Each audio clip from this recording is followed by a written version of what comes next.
all of us are familiar with two ways ideas come to mind. So if I say 2 plus 2, something came to your mind. If I say 17 times 24, then nothing came to your mind, and you probably would have to produce it. You'd have to generate it in a slow and effortful process.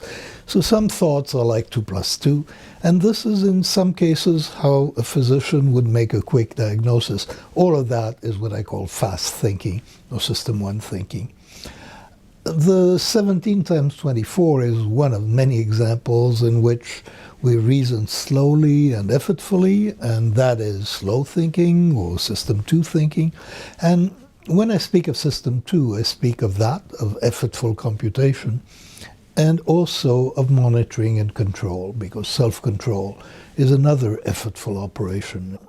System 1, the automatic kind of thinking, is something that clearly grew out of our animal heritage. I mean, animals perceive the world, and they perceive causality, and there is a great deal of understanding of the world that is shared.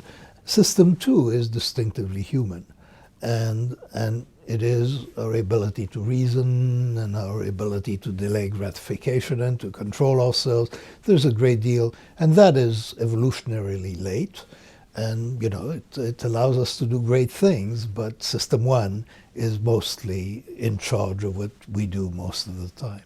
Whenever people remodel a kitchen, now they have an idea of how much they're willing to pay, and they have an idea of how much it will cost.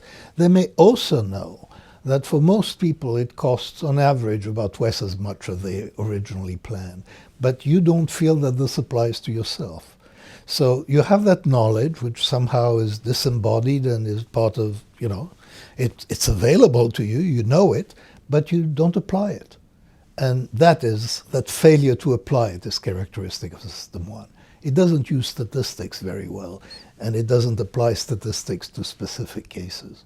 A great deal of prejudice is built in, and to some extent is uncontrollable. I mean, it's something that we have to accept as a fact of life. We have stereotypes about everything. We have stereotypes about tables, and certainly we have stereotypes about social groups.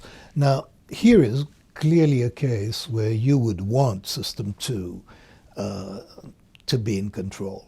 And because you may not want to say everything that's on your mind, and you may realize and try to confront your own stereotypes. And indeed, in some cases, people can improve themselves can improve their stereotypes by thinking more deeply, so that even their initial reactions will be modified. Organizations and institutions can improve the way they make judgments and decision-making by searching for biases and by trying to reduce the impact of biases on their decisions. And that is a process of self-critique. I call it quality control over decisions, which I think is feasible within reason. You don't want too much of it, because you don't want what is called paralysis by analysis.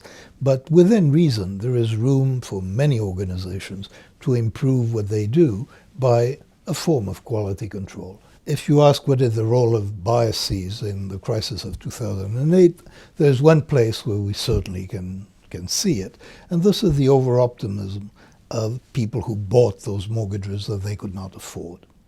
So they were making a classic mistake. Then there was a lot of optimism among the bankers who packaged those things, but that is more explainable by standard economics, because they had an incentive to do those things. But the people who bought the mortgages, they were biased, they were wrong, they were making a mistake.